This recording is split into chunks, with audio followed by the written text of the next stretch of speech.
and full year FY25 earnings call. I trust you had the chance to go through our earnings presentation, which is available on the stock exchanges as well as our company website. Before Venkat takes you through the financial performance in detail, I'd like to begin by sharing some key highlights and strategic updates for the quarter.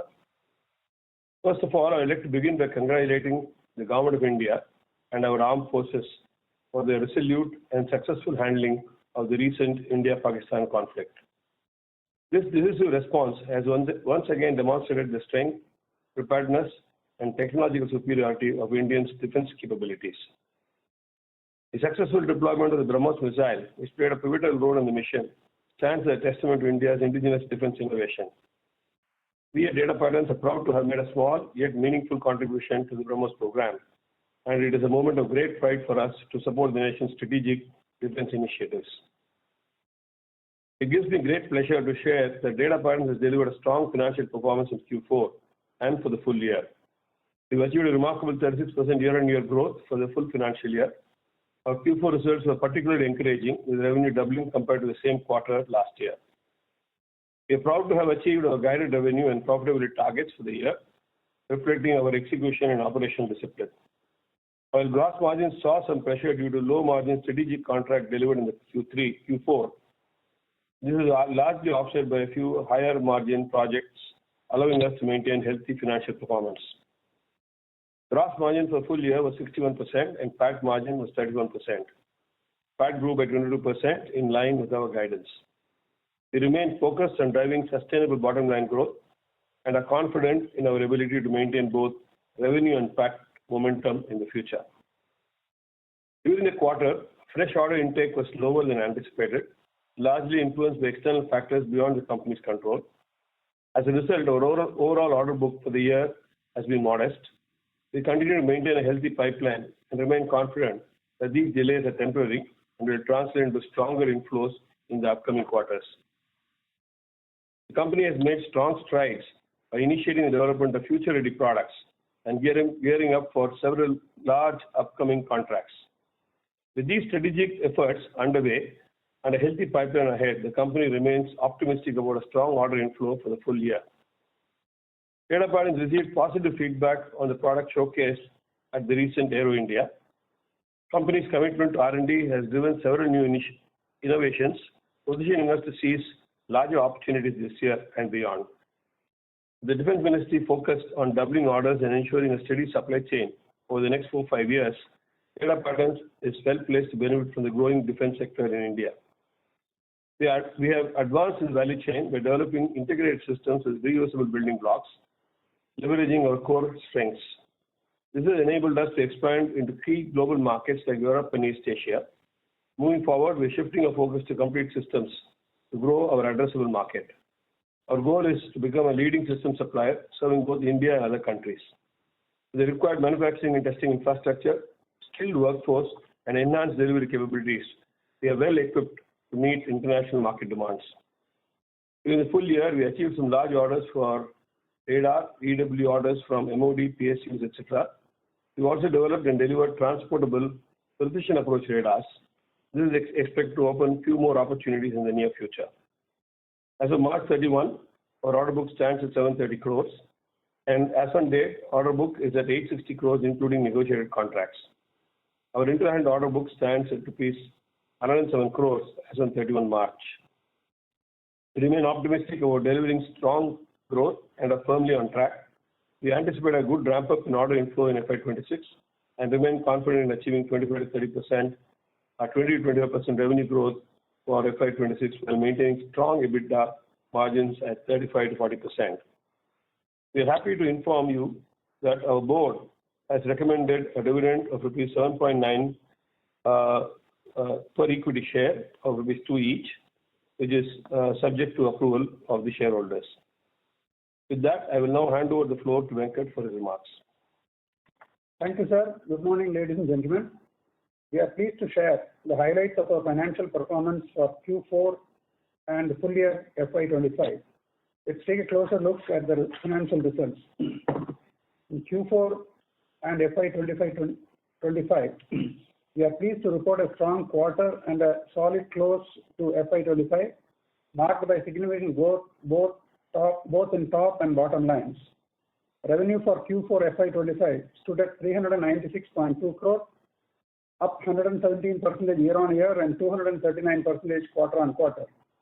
Development contracts contributed to 57%, while production contracts and service contracts contributed to 42% and 1% of the Q4 revenues respectively. Radar and AT segments were Q revenue drivers, contributing to 60% and 20% respectively. Our order book remains strong at 730 crore as of 31st March 2025. With orders negotiated and yet to be received, the order book as on date stands at 860 crore. Gross margin for Q4 dipped slightly to 49% due to delivery of a low margin contract strategically taken by us. However, for the full year, the gross margin stands at 61%. EBITDA for Q4 was 150 crore, up by 61% year-on-year and 177% quarter-on-quarter, with margins in line with the guidance at 38%. PAT came in at 114 crore in Q4, growing at 61% year-on-year and 155% quarter-on-quarter, with a strong PAT margin of 29%. For the full year 2025, revenue reached 780 crore, up 36% year-on-year, with 53% from production and 43% from development contracts. Gross margin for the year was 61%. EBITDA stood at 275 crore, up 24% year-on-year, with a gross margin of 39%. PAT for 2025 was 222 crore, up 22% year-on-year, with a strong PAT margin of 31%. We remain a debt-free company in FY25 also. As of 31st March 2025, we maintain a robust liquidity position with over 453 crore in cash and cash equivalents. As mentioned earlier, we remain firmly on track to meet our stated guidance of 20 to 25% revenue growth. With that, I now open the floor for questions. Thank you. Thank you. We will now begin the question and answer session. Anyone who wishes to ask a question may press star and 1 on their touchtone telephone. If you wish to withdraw yourself from the question queue, you may press star and 2. Participants are requested to use handset while asking a question. Ladies and gentlemen, we will wait for a moment while the question queue assembles.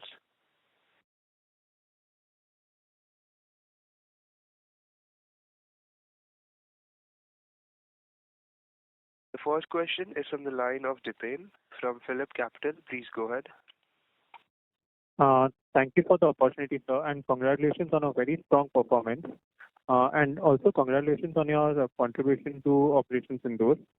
So my first question is in the line of, in the earlier quarters that you had mentioned that some of your revenue recognition was impacted due to a client request on deferment in delivery. So are those orders now delivered, and is it possible for you to quantify those? Some of it has got delivered. Some is yet to be delivered. We are still waiting customer clearance for inspection for some of them. I wouldn't like to quantify the order value, but I think this quarter and next quarter that also should get delivered. Got it, sir. So my next question is that in your PPT you have mentioned that BrahMos seeker has now been successfully tested. So any feedback or any clarity in terms of when you will get any orders or any further processes that which are currently undergoing? Yeah, we've been waiting for the flight tests on the missile to happen for quite some time now. We're happy to announce that the flight was carried out about 3 to 4 weeks back.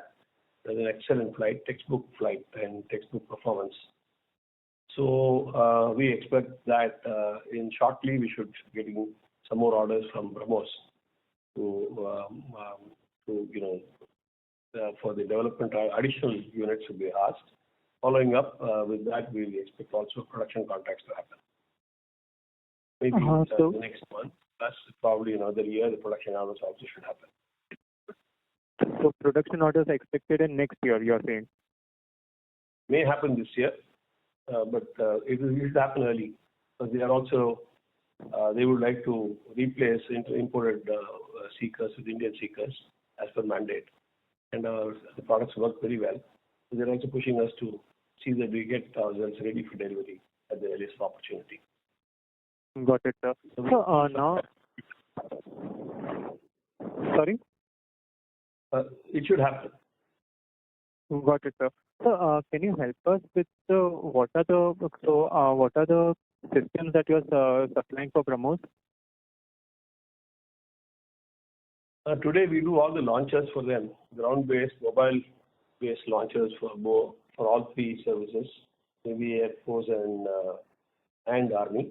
We also supply the air version of Sukhoi 30 and the test systems for all of three areas.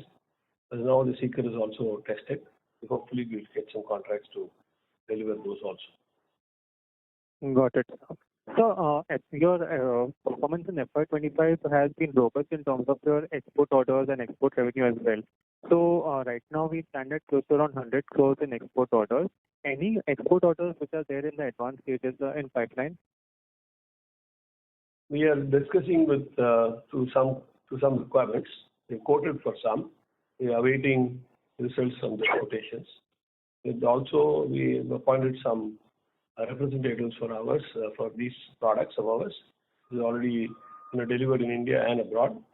We expect some traction to take place during the course of this year. But I can't really comment on exactly which order will come at what time. So we don't know the international competition for all these products. Because there are not many companies in what we want to do. So we expect some contracts to happen. Got it, sir. So that's all from thank my side. you. Vipin, sir, I would request you to come back in the Yeah, I'm done. for the question. Thank you. Thank you. Participants, I would request you to limit your questions to 2 per participant. The next question is from the line of Atul Tiwari from JP Morgan. Please go ahead. Yes, sir. Thanks a lot. And congratulations on very strong set of numbers. Sir, I have 2 questions on future order intake prospects.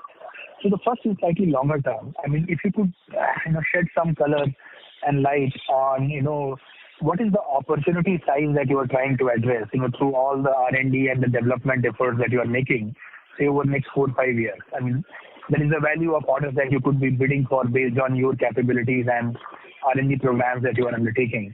So that is a slightly longer term question. And for FY26, what will be the size of order intake, or what is the prospects that you are bidding for? The products are developed. Basically, we've taken advanced development of various products in radars and EW and communication systems as well as seekers. These are all. The intent is to see that we scale the opportunities in India and our own top line. We expect that the size of opportunities or TAM for all this probably vary between 20,000 to 30,000 crores. So this is why we put money into the market and started development. These products are at advanced stage of development and completion. Regarding FY26, some of the orders have got delayed, what we are supposed to get in FY25, but we expect those contracts to happen. And maybe it's somewhere between 1,000 and 2,000 crores is what we expect during the course of this year to get orders. And based on the planning of those orders, we already started some work in development and infrastructure creation, as well as component ordering, expecting these contracts to happen. And for this 20 to 30,000 crore rupees TAM, it will be over what period of time broadly? I can't comment on that, but it should all be anywhere between 3 to 5 years or 6 years, depending on production requirements from our Air Force and Navy, whatever their requirements are. Back to back, it will also reflect on our delivery model. So it will be around 5 years, 6 years is what I'm thinking. We have to wait and watch really what happens, how long the flight tests take. All these things are not in our control, but we're gearing up to all of those things. Great, sir. Thanks a lot, and best of luck for future. Thank you. The next question is from the line of Renu Bhed from IIFL Capital. Please go ahead. Yeah, hi, good morning, sir, and congratulations for the strong performance. My first question is on the order flow side. If you see last year, we were indicating probably inflows in 26 could be in 20 to 30 billion rupee range, including probable success for some developmental projects. The question here is because of the current situation where we have seen a big sharp jump in emergency procurement in the near term, do you see that decision making or finalization of these developmental orders under Make to program could get potentially pushed back by 6 to 12 months, or you think we may see some initial success coming this year? That's the first question. Development contracts are made to go through its own cycle because the products have to be developed, evaluated, and based on which the RFPs will be issued based on field trial. So it is going to be very difficult to speed up such programs. But what we are getting interesting requirements is that some of the products were delivered earlier. Repeat requirements are coming up for fast delivery requirements. So these things have started coming in. I hope they get converted into contracts early. But yes, we find there is a urgency in repeating some of the products which already we have delivered. So that also is there. Yes, definitely there is some movement, but how this will all pan out, what kind of contracts we are going to get, we have some idea, but we don't want to comment on it at the present moment until it really happens. Got it. So of the 10 to 20 billion inflow range which you are suggesting for 26, what percentage in your view could be driven by these emergency procurements which are like 2 to 3 billion rupee in ticket size, and which could be meaningful for us both in near-term order inflows as well as execution? Some of the products already we delivered, repeat requirements are coming up. They could be around 100 crores, we don't know. Again, this is very, very subjective because we need to get the inquiries and then we need to quote. But there are second area is we are also gearing ourselves for some emergency procurement MOD tenders, where in the last 2 to 3 years' time we have developed product categories which meets those requirements of the end users. They are putting the demonstration systems up so that we go through the FET, the evaluation trials properly. If these were to be successful, we expect some more, a few hundred crores also to happen. But that is going to be dependent on competition and the success of the trials on which we have built the products for. So these are areas. The third area is whatever we have delivered earlier, and back to contracts has happened to some of the PSUs. Back to back, we expect order inflow to take place for our delivery. So that also is our discussion. It should also happen in the next 3 to 6 months' time. So we're gearing ourselves to produce against those contracts so that some of the development, some of the inquiries that come this year, we will probably be able to deliver this year itself to meet our top and bottom line requirements for this year's guidance. Right. So can one infer that this could be almost between 5 to 6 billion rupees for us in order size for the short cycle delivery projects from all these three areas? No. What is this? 5 to 6 billion? I don't understand. What did you say? Rupees, INR. I don't talk in dollar terms. 500 to 600 crore range coming from all the three categories that you highlighted recently. It should be more than that. It should be about 1,000 crores. Got it. That is pretty encouraging. And second, within the longer term projects, if you can share some updates in terms of how is the progress on the Make to project, the R&D team ramp up, and any notable new products where you think we could be in advanced stage for approvals and that can open up next leg of revenue stream for us? Yeah, the major revenue stream we're expecting where investments have happened to the extent of 140 crores to 150 crores we spent in the last 1.5 years in product development comes in the category of fire control radars, airborne fire control radars, airborne electronic warfare suite, including receivers and jammer, ground and airborne or shipborne communication equipment, as well as we also built based on whatever we've been delivering, we've also done a lot of work on the ground-based Heliant Comment and the jammer. We're working on the Make-2 programs for ADFCR.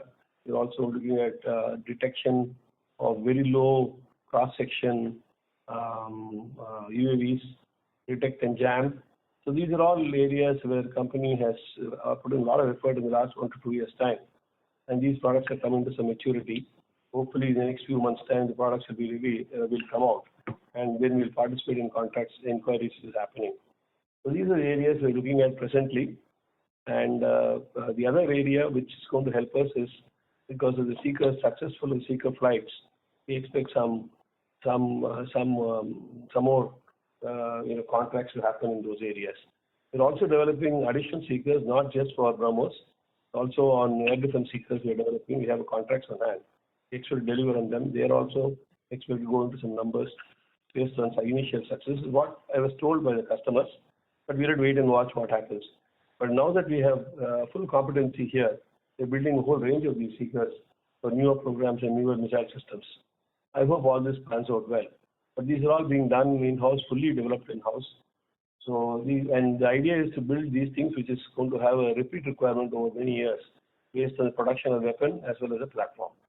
So that is the idea, so that we move from not just project-oriented one-off systems to a regular requirement which is spread over 3 to 4 years' time, which gives you a better cash flow, a better understanding of future business, and a sustainable growth model.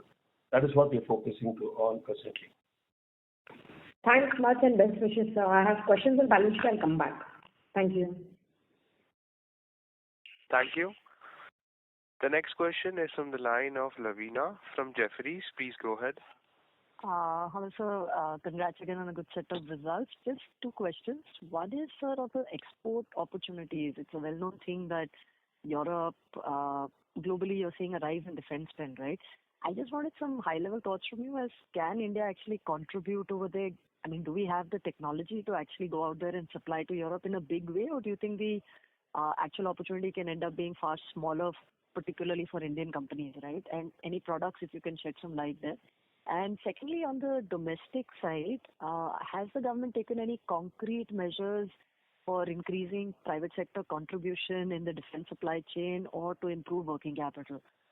Thanks. Yeah. See, we've been an import-centric country in defense and aerospace till date. We are now graduating to try to build more in India. And since fully designed equipment is not done as of now in India, we still rely quite a lot on foreign OEMs with the technology transfer and work share arrangement to meet MOD criteria of Indian content. Having said that, it's not going to be very easy to export full systems immediately. But that should be a long-term goal. And we have to have a direction to do this. More and more you develop in India, more you will be able to address the requirements. The Western countries have their own internal compulsions to build within their own supply chain within the country. They normally do not import.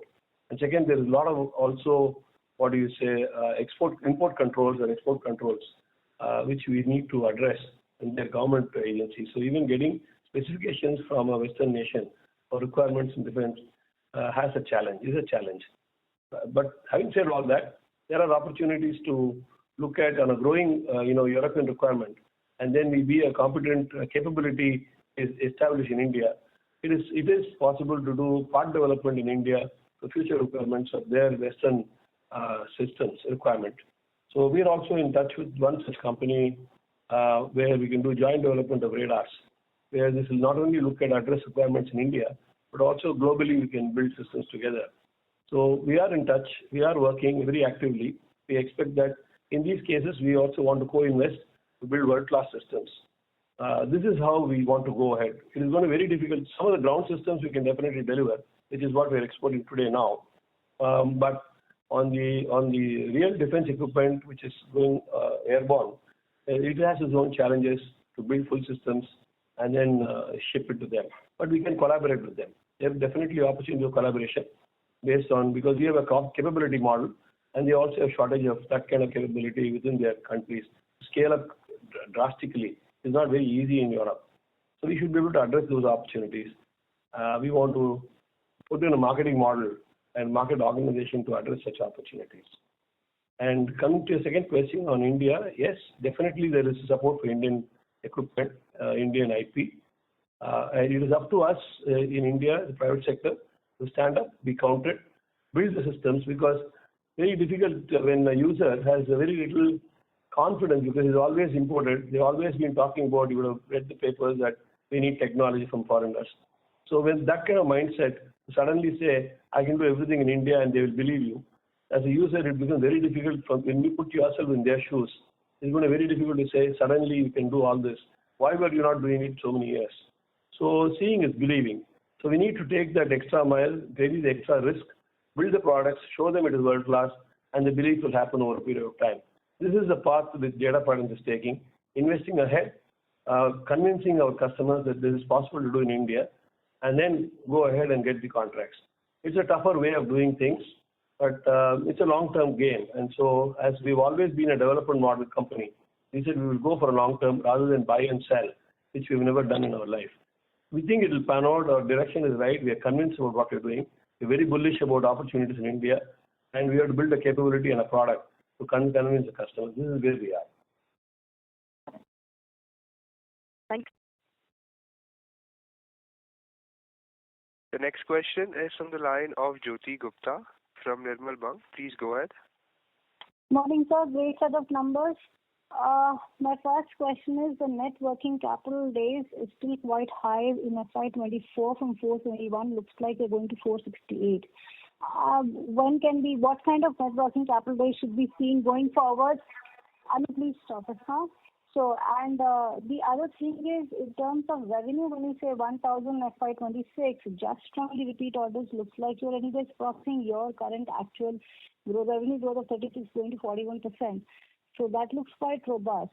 And the last question is, why did we in this year, FY25, did some low margin, contracts? Any particular reason for that? Okay, first question on net working capital. We are still, one is it did about 150% in the last quarter. So that also comes as a net working capital looks at the ratios looks higher. But more importantly, this business they've done a lot of development-centric contracts, and integration test, field test, light test, all of them take time.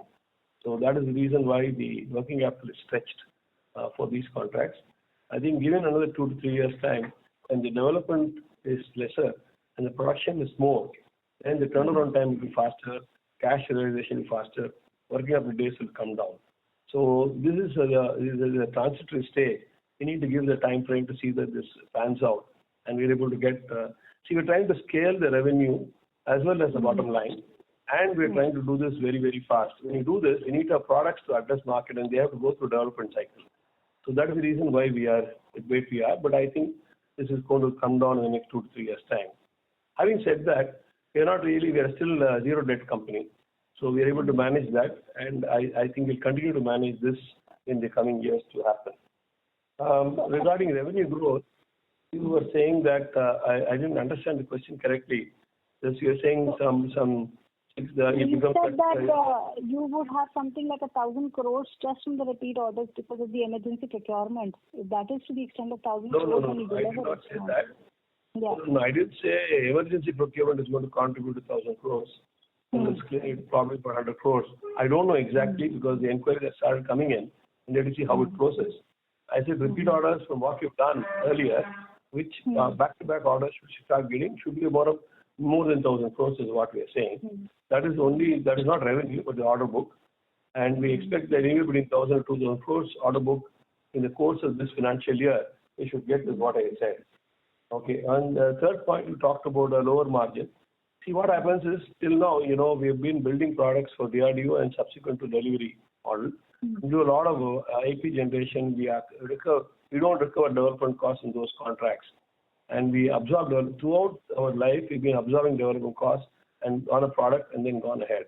So when the contracts come in, it looks like bottom line is slightly better in those kind of contracts. But going ahead, we have to make integrated systems. And our company also has to build a capability to build complete integrated solutions, which will involve buying equipment, building the large value equipment, the underground cabling, power systems, the mechanical structures, some of the things which you need to buy out and integrate also. But that itself is a challenge because to do very large, huge value programs, we need to also gear up with a competency base in the organization. I'm happy to say that in the last 1.5 to 2 years' time, we built up a fairly good project management team and an organization which can repeat or build big programs and big products in hundreds of crores or 1,000 crore plus. A single contract we can do. Though we took this contract as strategically to say the margins are not important. It is important that we build capability in the company. So that is why we took it. Point number 2, all of the electronics are designed in-house, which is probably has its own capability to scale to large value contracts and radars tomorrow. There are 2 reasons why we took it, and that is all going through proper phases. However, that does not affect our bottom line because though we build the additional revenue, our bottom line business has continued to be 20% to about 20% is what we projected last year. We continue to retain that guidance. So this is the reason. And so what has been the, I saw your pod that you developed so quickly and it was actually displayed in Aero India. Have you received orders on that? How has been the response on that product? The response is very good, but that doesn't convert into orders so fast because we need to put it to go through trials. And you see, because only after the trials are completed, the product is then can be absorbed. But yes, there is a lot of discussion taking place with the users. We believe that they'll give us opportunity for the trials. And then once the trials go through, there'll be opportunities of converting into fairly substantive business. So we're working with the agencies to see how it can be taken up. We're aware of that this is the path it has to take. It is going to be a long haul kind of a program development product. That is why the money was taken to the market. But we are on track. We've done a world-class system. The specifications are very good. All the foreign OEMs who have come visited us and seen the product are also quite happy and the kind of development we've done and the capability we've built. So I think we're going in the right direction, and India will recognize that this is the way to go, and hopefully give us more avenues to build these such systems in India. Great. Thank you so much, sir, and all the best. I'm sure you'll do very well going forward. Thank you. Ladies and gentlemen, if you wish to ask a question, you may press star and 1. The next question is from the line of Sandeep Agarwal from Naredi Investment. Please go ahead. Hello. Thank you for the opportunity. So just follow up regarding the margin question. So could you please elaborate the primary reasons and factors that lead to significant sequential and year-on-year contraction in the margin, and what is the sustainable margin at gross level and EBITDA level we expect? No, I didn't understand the question at all. Can you repeat the question properly? Because I couldn't understand. I know about margin, but beyond that I couldn't understand. So what is the sustainable margin at gross level and EBITDA level expected? I'll try to repeat the question. What is the sustainable margin? Sustainable margin on EBITDA level is what you're asking, am I right? And EBITDA and gross level we expect. Okay. That depends on the contracts, no. It can't be a generic answer. It depends on the contract. Whether it is fully designed by us, in which case the margins is expected to be slightly higher because we don't buy and integrate. Whatever other people buy is also done here, so the material cost becomes low. But that should not be taken as a margin directly because what they build as part of their business, other people, we are doing it ourselves. We're not spending money on development. So it can't be across the board answer. But whatever we are trying to do is a sustainable product margin because there is a lot of IP development happening and which gets written off. Of course, in these large contracts, they have also capitalized the product development effort. But I think whatever we have been doing till now, we should be able to sustain. So the current level, so next follow-up is the current level of margin is sustainable or we, so just directionally we want to know the pattern. What? That is what we have told. 35 to 40% EBITDA margin we will be able to sustain. 40% EBITDA margin.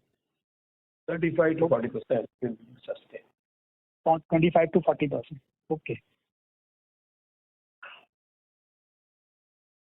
I said 35 to 40, but anyway, I think the line is not very good at your end. Okay. Thank you. I understand. Thank you, sir. The next question is from the line of Garvit Goyal from Invest Advisory. Please go ahead. Hi, am I audible? Yes, sir. Yeah. Good morning, sir. Congrats for a decent set of numbers.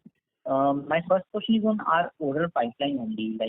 Since the last 1 year, we are talking about the order inflow pipeline of 2,000 to 3,000 CR, and our rising period is around 18 to 24 months. And again, in recent PPT also, we are talking about a similar pipeline, and last year we did not achieve the order inflow that we projected for.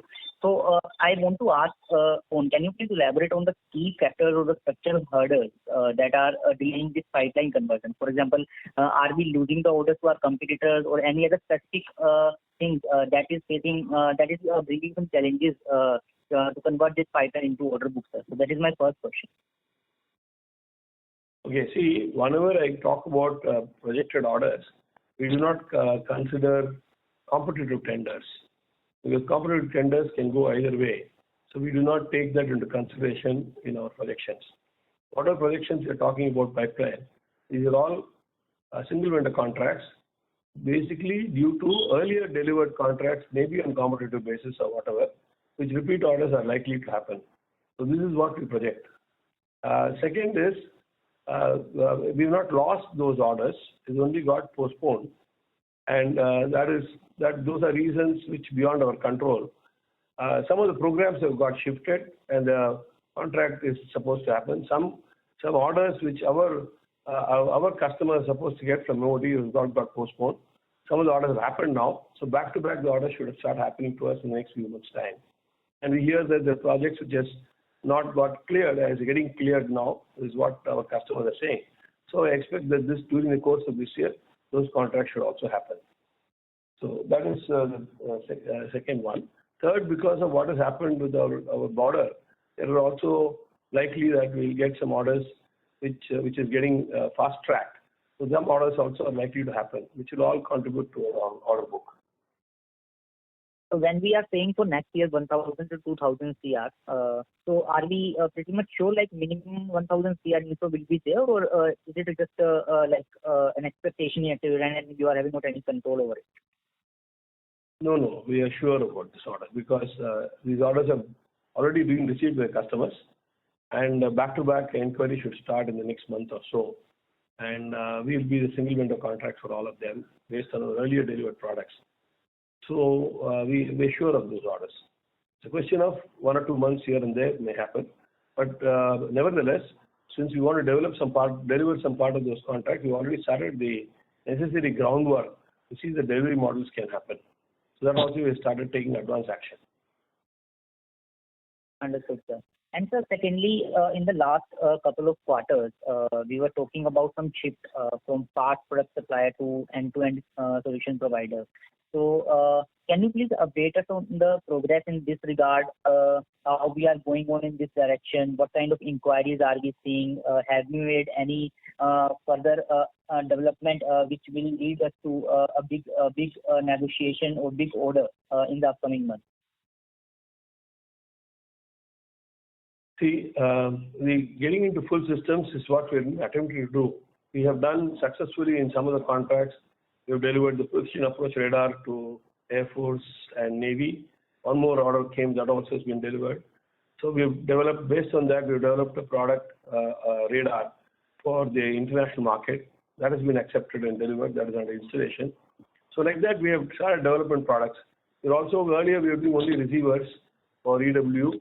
And now we are trying to do a full system with our own direction finder, all of those systems, which can be vehicle integrated, mounted.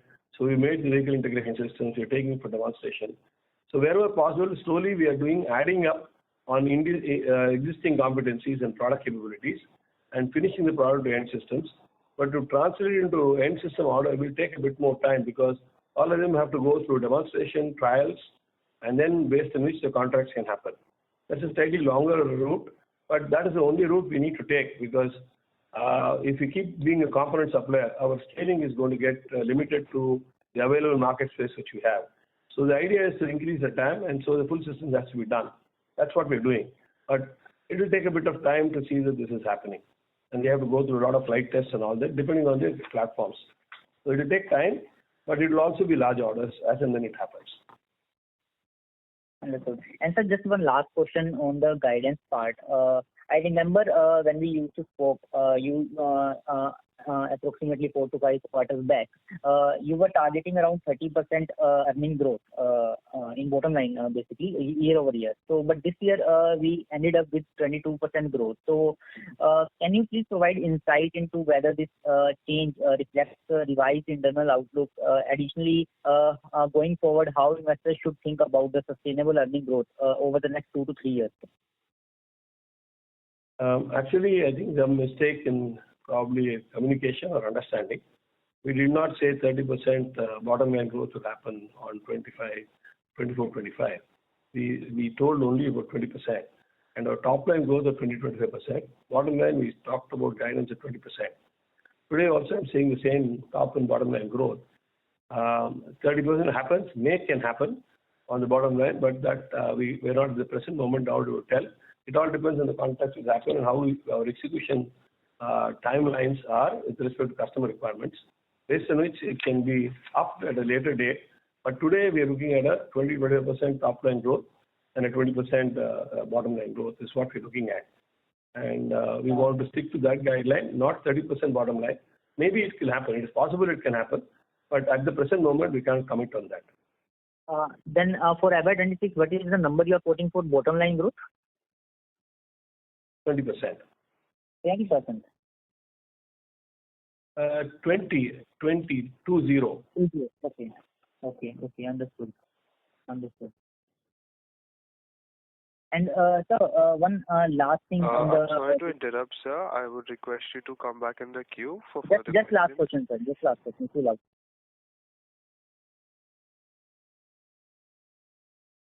The next question is from the line of Yash Podar from Vinash Ventures. Please go ahead. Yeah, hi, I'm audible. Yes, sir, you are. So, firstly, hello, sir. Congratulations on the set of the numbers. I wanted to actually understand a little bit about the R&D expenditure pattern for the company. Last couple of quarters presentations, we have spoken about a decent amount being invested towards the R&D side. Now, there are two questions with regards to that. The first one would be going forward, and as we speak today, presently, the R&D spends would be, how would we attribute this R&D spends from a revenue standpoint? Are we able to attribute the R&D spend to any specific, say, customer base or the revenue segment, and be able to pinpoint, where we are deriving maximum benefit from the R&D expenditure currently?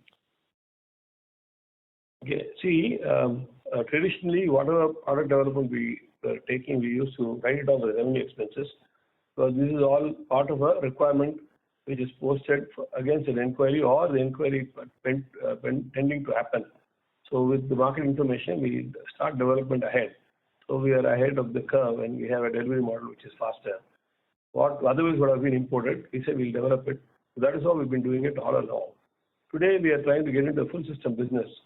So the development expenses are going to be far, far higher.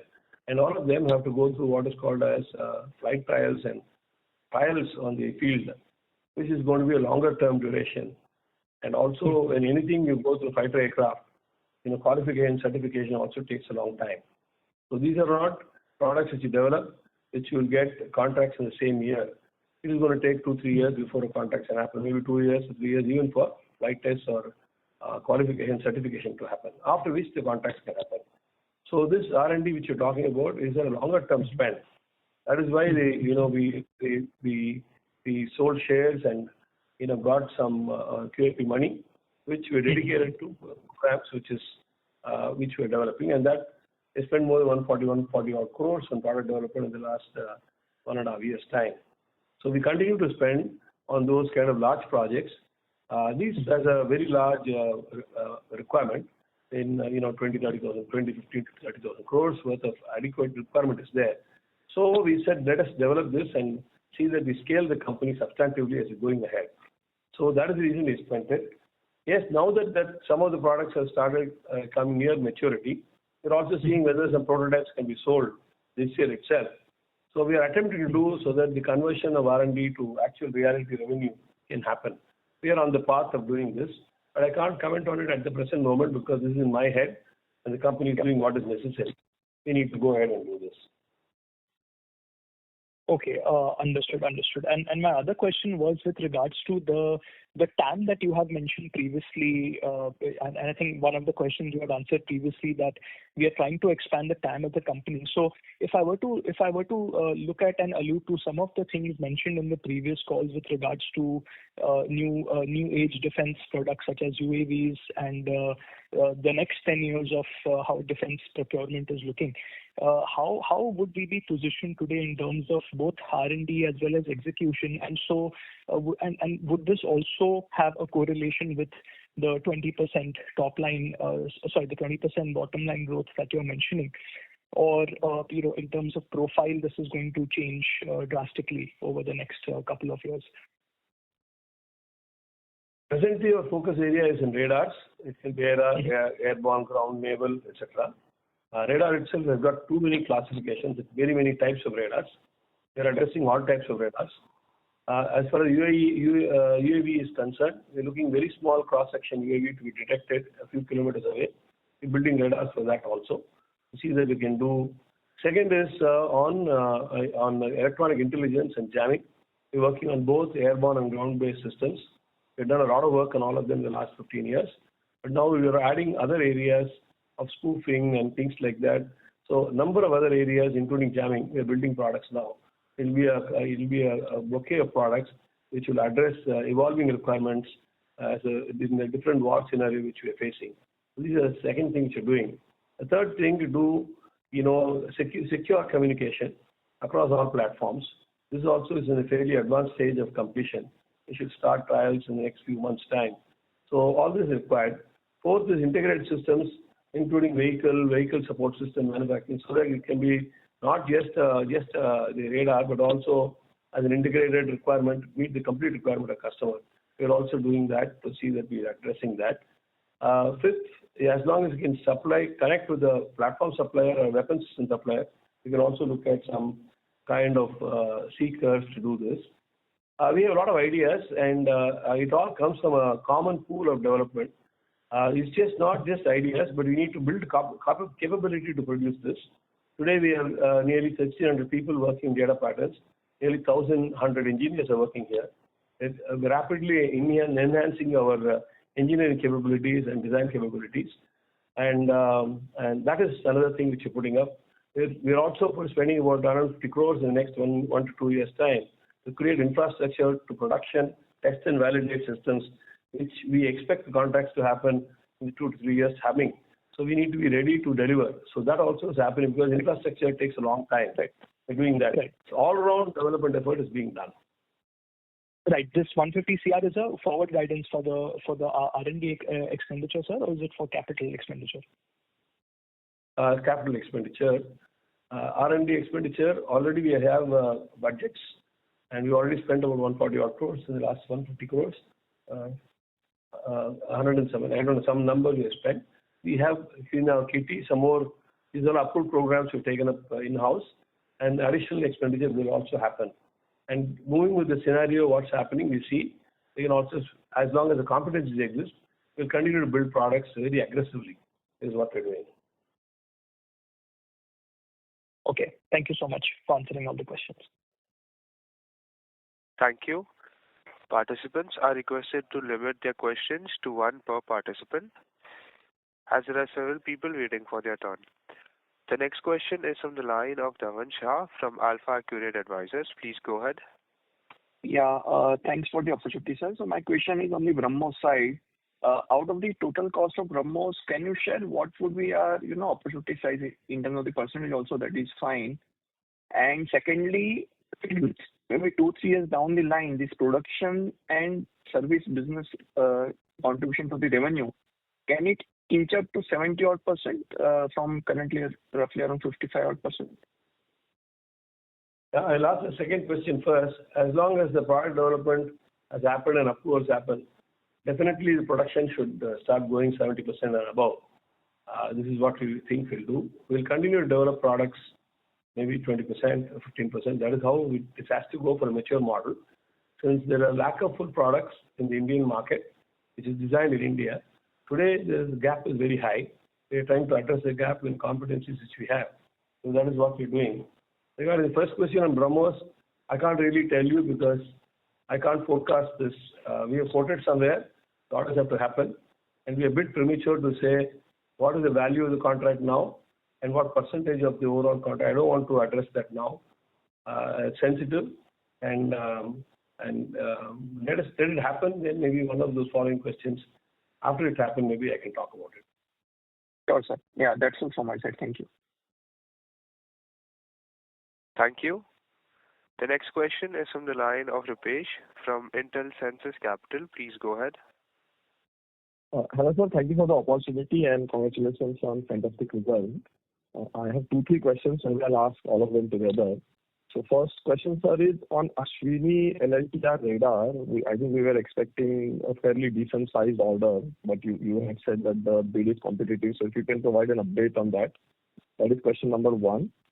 Question number 2 is on Sukhoi 30 upgrades. I mean, if you can give some, color on which products are we involved in? Are we involved in, AFA radar, DRM, DTM, radar warning receivers, or jammers? Some idea if you can give so that we can estimate the contribution per plane. And then if you can also update if you have received any development orders in Sukhoi 30 upgrade, and then when do you, in your estimate, when can we see commercial orders? That is second. And then the third one is, sir, I see this SDR in your presentation. So SDR, my understanding is there is an airborne SDR and a land-based SDR. So if you can, just map out the opportunity and our positioning in that, and have we received any, development order for either airborne SDR or a land-based SDR? So these are my 3 questions. Thank you. Thank you, sir. As regards Ashwini radar, Bell has got the order last year, I think February, March, they got the order 24-25. So we are in discussion with them. We expect that the requirements should be flow down to us, and based on which we should be able to make an offer and hopefully finalize a contract in the next 3 to 6 months' time. I hope this will happen. Yes, that's an important contract for us. We're waiting for the definitions because there's a lot of changes in the definitions. The original LLTR was designed by us, all the electronics, was for 10 years back. So a lot of obsolescence and capability changes also DRDO is suggesting as part of this contract because it has to now support next 20 years. The modern component, modern architecture, some changes has been planned. So that is under discussion. So hopefully it will happen in the next couple of quarters is what we're thinking. As regards Sukhoi 30, this is a contract which is already placed on HAL, and HAL back-to-back has to do something. We are developing products against it. We don't have a contract on this. We have developed the radar warning receiver. It's flying in both our early warning radar, Netra, as well as the LCA. It's successful flight for the last 6-7 years. We've been flying it. It's done some very good performance, based on which we believe that this ARDO will be configured for Sukhoi 30.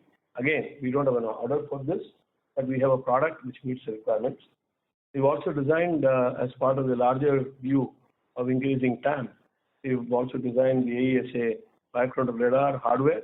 We have to do the software. We're looking at some collaborative support with the government to see whether this can fly and go ahead. At the present moment, we don't have an order, but we are working towards completion and development and see that we can take to flight trial if possible. We also developed the jammer pods as an EW suite fully. Part of it is flown, this is the RWR. The other one is not flown. So that is getting also completed. We have a product. We're doing internal tests of the products. These requirements are very large. Only last few months back, DAC cleared about 7,400 crores for the jammer pods. And earlier also another 100 sets has already been placed on Sukhoi 30 pods on Sukhoi 30 upgrade for HAL. So the requirements are large. So that is the reason we said we will design the products and build it. Products have been designed. We are under testing in the office, and we are looking at opportunities to how to take it to flight trial. We've also done some work for Navy where earlier delivered jammer pods from international companies. We have upgraded the pods with our hardware and electronics. So we expect that to fly, which gives us an opportunity to flight test our electronics and software. It should also come in handy when newer systems should be. But what we're doing today is all AESA. Even the jammer is AESA. So I don't have any development order for all of them. This is the future large business opportunities which we have addressed, and we're trying to see whether our development will meet the requirements. As regards SDR, we have developed with DRDO the hardware for the airborne SDR, which has already flown in the LCA and is likely to fly in other platforms in the coming months. We've also done development of UV-based, UV-based systems, as well as ground-based man-pack-oriented network man-pack systems. We've been starting development in the last 1.5 years, and it has come to very, very, very high level of maturity, which can be encrypted data with frequency hopping, and also supports the encryption of Government of India encryption. It is in line with what India is importing and form-fit function capabilities, but completely designed in India. We've also done all the waveforms which is necessary for it. We expect that that should be presented to the users in the next couple of months, and hopefully we will start some testing and field testing to take place. These are all necessary because when you build an integrated system, data links, this, that, all of them, which is electronics, I think we need to have a competency model to build products. So that it will be a showcase, it will be a bouquet of programs of products, an integrated solution we can give. So that is the idea with which product development is happening here. We don't have additional contracts for all of them, but the extra contracts will happen when the products mature because specifications are world class. This is what we're doing. Thank you. Thank you for answering my question, sir. I have more, but I'll come back in the queue. Thank you. The next question is from the line of Abhi from Wise Capital. Please go ahead. Hello. So, hello, am I audible? Oh, yes, sir. Hello. Thank you for the opportunity. So, in the last conference call, you mentioned that 2 large space radar contracts account for approximately 50-60% of your inventory. Could you please clarify that whether any orders related to these contracts were delivered during this quarter? Yeah, we've delivered the hardware for one of those radars. Second radar will be delivered probably in the next 6 months.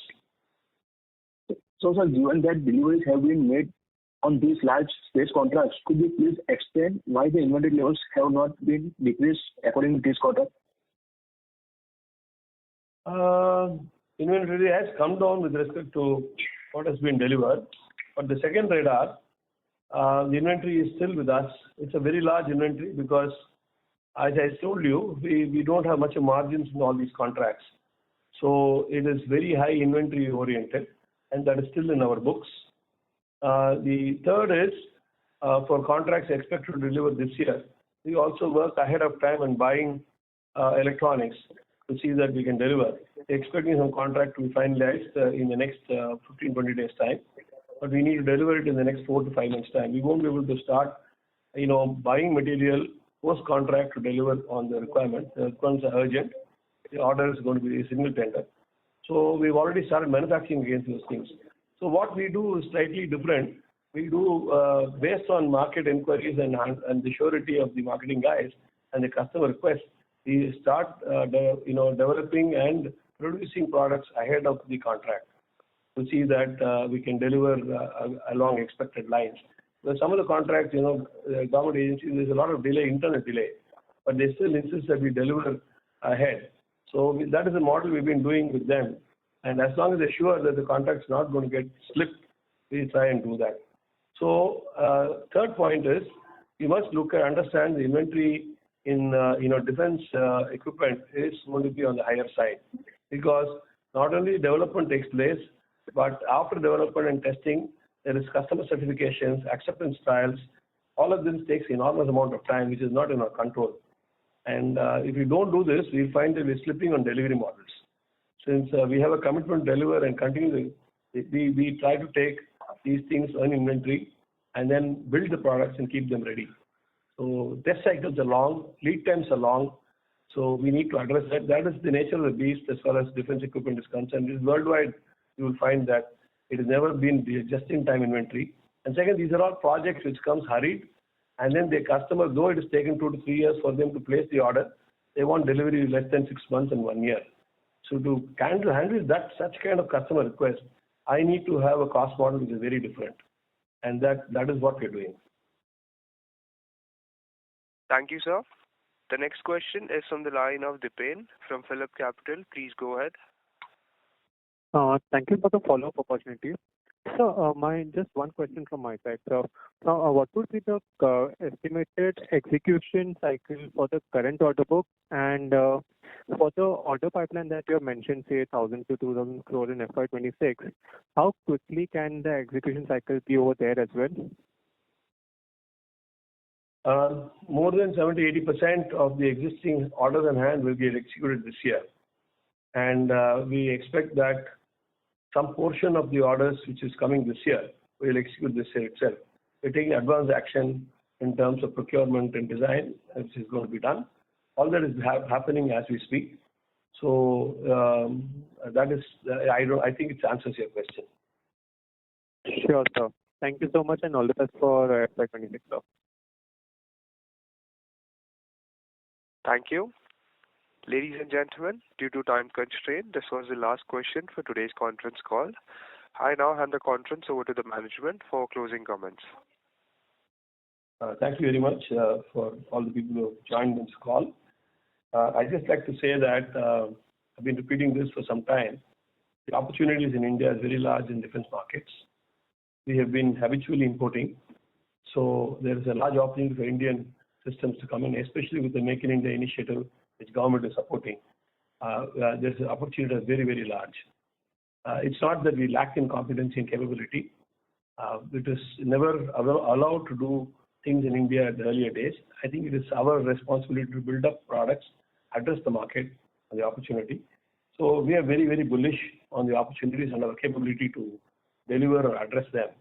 Towards this, we are going ahead with development of products, spending money to prove that these products are world class for customers.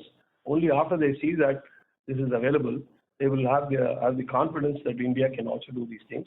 So it's our responsibility to see that this is done. We are actually talking 3-4 areas. I've also, during the call also it has come out.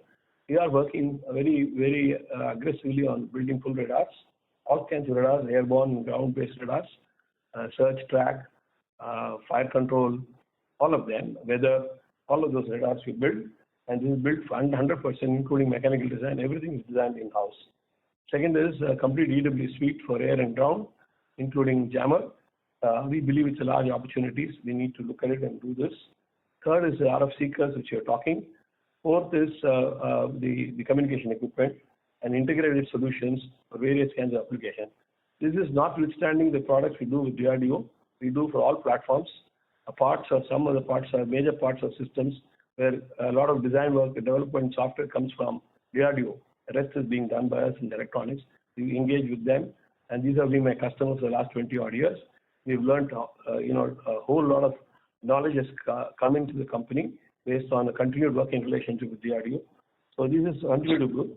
But that's not alone. We're not just investing in product development. We're also investing in infrastructure development, which will take time. We bought the additional land. We're building this infrastructure. Also test equipment to do the seekers and radars and validation, and also scenario simulators, which can do test in the ground before we launch it in the air. So all of this to get customer confidence building in-house here, that's also happening. And look also at the export market. We're also looking at joint development of very, very high-end UV-based radars along with a foreign company. The joint development can happen where we are co-investing to see that we can address world markets. We need to do this more to go not just Indian government-oriented requirements, but also reduce this across so that we have other customer bases and goes global. We want to do that also. So we're talking to in various levels. We need to address. We're an engineering company. We need to improve our marketing organization to address large opportunities. But we are on the track. The direction is very clear. We're very bullish on our growth, and we're taking all efforts to see that we build competencies in products in India. If you have any further questions, please send it to Go India, and we will get all your questions answered. Thank you very much for your patience and listening to this, be part of this call. Thanks a lot. Thank you. On behalf of Go India Advisors, that concludes this conference. Thank you for joining us, and you may now disconnect your lines. Thank you.